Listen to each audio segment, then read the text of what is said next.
about the ups and the downs. The downs were probably more of my making because I had gotten into an industry which I knew nothing about. And I suppose at that age, in your teens, you are fearless and you really think you can take over the entire world. And I think in that belief, it was more like, I'm ready to work hard. I can do it. And I was literally winging it, through the thing. I had no training in it. I had never done theater. So I was just, it's completely opposite instead of really thinking about it and planning it. Because I promised you, when Deep said that how he thought about it, and, he said that which is the one that he analyzed it.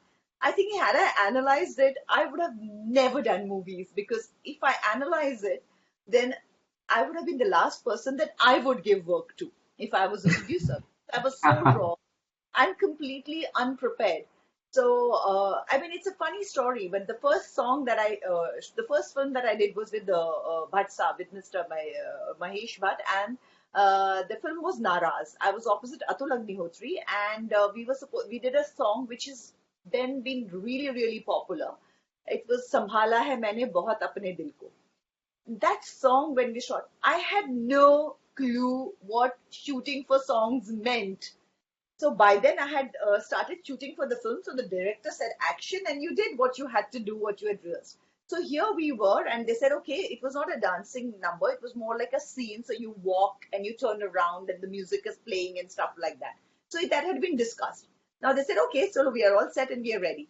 And now, obviously, the dance director, as we called them at that time, the choreographer, had taken over the shooting of the song sequence. And so, as they said, okay, the music started, everything started, and suddenly they went 1, 2, 3, 4, and you're supposed to do it because they're giving you the beat. And I suddenly turned around and I said, okay, but then what? And they're like, what happened? And I was like, but nobody said action. And this, you're doing a song. I was like, oh, okay. So I was so embarrassed, and the whole unit cracked up. They laughed, and I was like, I wish I could just dig a hole and bury myself right here. It was so embarrassing. But this is just an example of how raw I was. I didn't know how to shoot a song, and my journey and my learning started from there. So then I started. I was doing another film in which Sarojji was the choreographer, and she was a tyrant, and she really, like, she was like, who have you got in front of me? And she just walked out of the rehearsal hall. And after that, for a month, with her assistant, every day before my daily shoot, I would get up in the morning and go in there and learn dancing. So what was happening was the ups, I would now, when I look back, were that I was learning something new. I was meeting some really wonderful people. I found my family and I found my husband here in this industry. I met him on the sets of my first film. And the downs were that, because you were not prepared, you were not choosing correctly, you were falling prey in the sense of to the people who you felt knew better, who were managing you and managing your work. And though my instinct, a lot of times told me that this is not what I want to do. But I always felt they have been in this industry longer, they know better. And that's one lesson that I've learned, that just because somebody is in a senior position or has been there earlier does not mean they know better than you. And that it has to be a balance between your instinct and your understanding. So what Deep actually was talking about was something that I learned after being in the industry for, like, 5 or 6 years, which was exactly what it was, which was what he did was his gut, that was his instinct, and analyzing the situation. So it has to be a mix of the two. For me, also, the different part for me in the industry was that I was one of the actors who never had a mother with me, because my mother was very clear. Listen, if you went for a job and if you were sitting, I wouldn't be sitting on a desk next to you.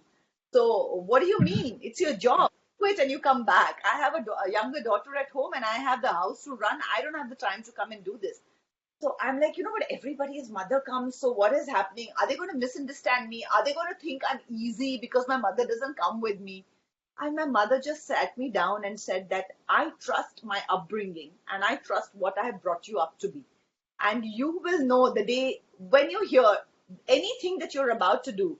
And if you feel that my mother's going to say, the voice in my head, which is my mother's voice, which is going to say that I don't think she's going to like it, that means you should not be doing it. So I think that is, had my mother come with me, I would have been up to more trouble. But the fact that she didn't come with me, she let me be and just told me that, whatever, I trust my upbringing, and whatever you do, it will reflect my upbringing. Just kind of put so much responsibility on me that I think I kind of actually calmed down and kind of sobered down and actually got focused. And I think I behaved pretty well because of that.